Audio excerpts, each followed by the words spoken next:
What if psychosis is a reboot? Of course. Today, I want to say something out loud that most therapists never say. What if psychosis is not a broken brain? What if it's the nervous system attempting a reset, a whole body control alt delete when the load has become more than the system can carry? Stay with me.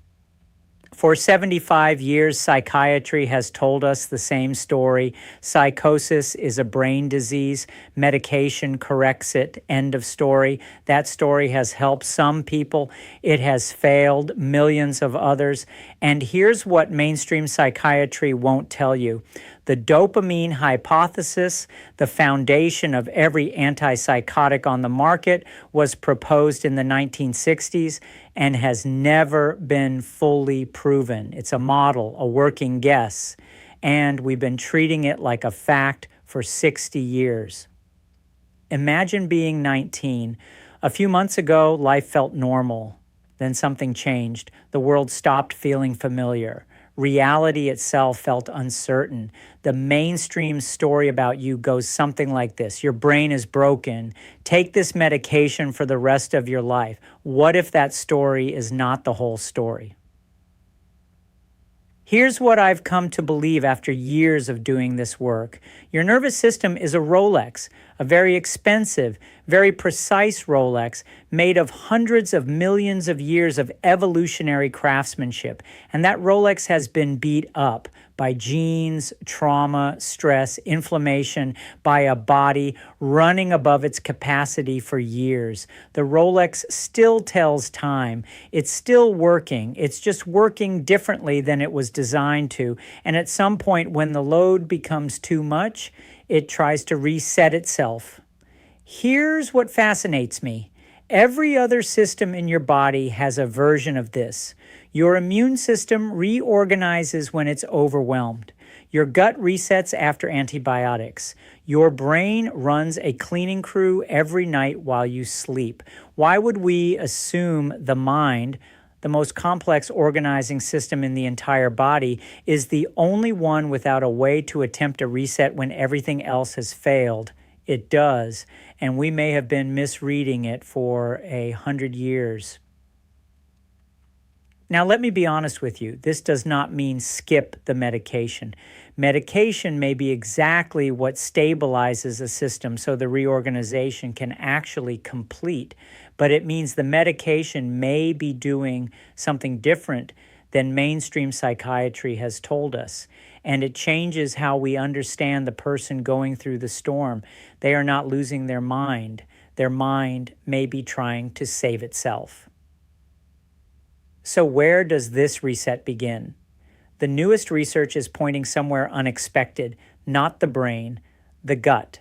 Dr. Dolores Malaspina at Mount Sinai is asking a question that would have been unthinkable in psychiatry 20 years ago. What if the reset begins in the belly? Meet the microglia. They're a type of cell that lives inside your brain, part of your immune system, quietly maintaining the wiring. Think of them as tiny gardeners walking through your brain with pruning shears. Their job is to trim connections that aren't being used so healthier ones can grow. Most of the time, they do it beautifully, but when the whole body is inflamed for long enough, the gardeners get overactive. They start clipping connections they were supposed to leave alone. What drives that whole body inflammation? A lot of things, but one of the biggest is the health of your gut. Trillions of bacteria live in your intestines. They're tiny living organisms, part of you since the day you were born. Think of them as trillions of tiny chemists releasing anti-inflammatory molecules around the clock. When the gut is healthy, they keep the whole system calm.